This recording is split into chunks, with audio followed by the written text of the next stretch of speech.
Hello guys, welcome back to the channel and welcome back to a brand new series. This is the EFL Roundup.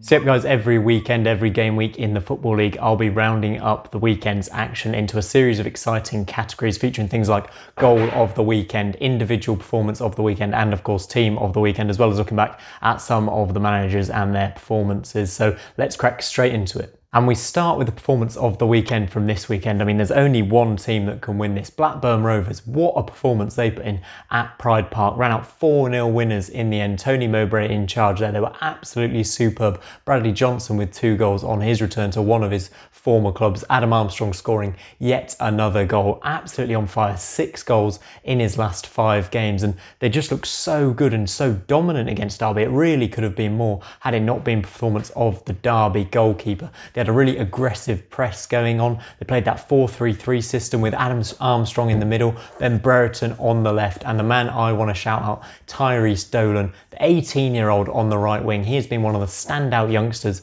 from the Championship in the first few games this season. They've been absolutely fantastic. As I mentioned, David Marshall, he helped keep the score down, but they still ran out 4-0 winners. It was absolutely exceptional, and for that reason, Blackburn Rovers are my team of the weekend for game week 3.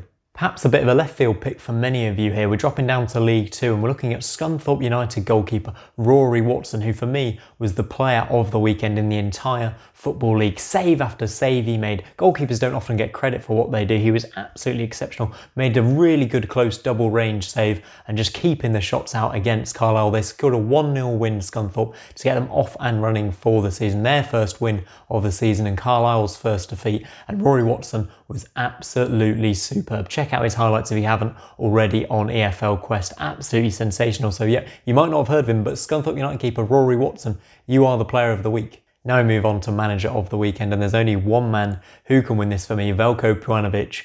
You are the manager of the weekend. Another brilliant result for Reading. Many people, including myself, critiqued Reading for his appointment in summer after they got rid of Mark Bowen, tried to move him upstairs. He left. It was a bit of a mess. The squad didn't look too happy about what was going on, but they've gelled together. They really believe in his ideas. They look a threat from set pieces. Another goal from a set piece this weekend over Cardiff, and they got a really, really good win over a team you'd expect to be in the top 6 at the end of the season. 9 points out of a possible 9. They're 2-1 win over Cardiff, and you look at what he's done to the squad, it's exceptional. Lucas Shaw looks like a completely different player. We knew he had talent, but now he's adding real consistency and goals to his game. And Michael Morrison, players like him, bit of experience, he got on the score sheet as well. Real positives for Reading at the start of this season, and they're looking upwards rather than downwards, which is what many people, including myself, thought they might be doing this season. As Puanoivic, he didn't have any experience really. Chicago Fire, he didn't do that well. Did well with the Serbian youth teams, as we've mentioned before. But he's made a great start to life in the Championship. And Puanoivic at Reading,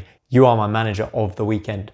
And we move into League 1 for goal of the weekend for round 3. A few contenders here. Barrow and Colchester coming up with 2 absolute gems in their 1-1 draw. Shout out to Noah Shilvers and Mike Jones for them goals. But my goal of the weekend came at Fratton Park and came from the boot of Tom James at Wigan. An absolute rocket of a free kick. Absolutely sensational strike from about 35 yards out. He's hit it so hard. It was really sensational stuff into the top corner. Too much power for the goalkeeper. It got Wigan off and running this season. Their first points on the board, and it got John Sheridan's first win as Wigan manager. So a sensational goal from Tom James. Absolute thunderbolt it was. Check it out if you haven't already. Next category is debut of the weekend. I'll probably stop doing this category after the transfer window is closed, as there won't be many debuts about, will there? Maybe a few young players here and there. But my debut of the weekend, again in League 1, came from Dominic Samuel at Gillingham. Joined last week, made his debut, scored 2 goals on his debut, and they were both really,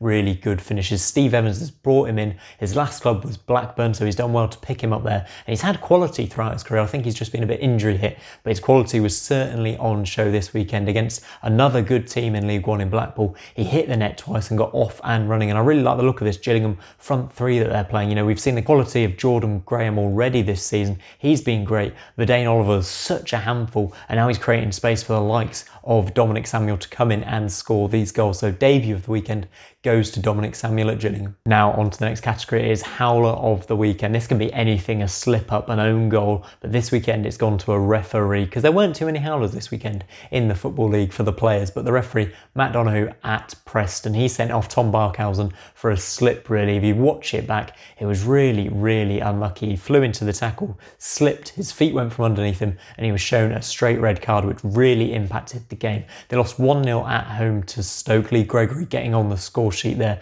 but Preston have appealed this decision. I wouldn't be at all surprised if it got overturned. So Howler of the weekend goes to Matt Donoghue, the referee, but hopefully we'll see some own goals and see some proper howlers next week. And the final category is the sack race roundup. This is where I look at the managers and how they are doing, which managers are edging closer towards the sack and which managers have relieved a bit of pressure on themselves. But today, 3 managers under pressure for the sack or leaving their current clubs. We start with Gerhard Struber at Barnsley. Now he's never going to get the sack, I don't think, for what he completed last season, but he is hotly tipped to take over at the New York Red Bulls. And New York or Barnsley, I know which one I'd be picking. They can probably support him financially in a way that Barnsley can't either. So his 0-0 draw against Coventry could well have been his last match in charge of the Tykes. 1 point on the board. He has got them up and running, but it's going to be tough if they lose him this season. Meanwhile, we have to go to Sabri Lamouchi next, don't we? 0 points from Nottingham Forest for their first 3 league games. This was a huge game against Huddersfield, another team we expected to struggle at the bottom, and they lost 1-0. They didn't get the job done. They didn't look good. He made so many changes. He's got so many players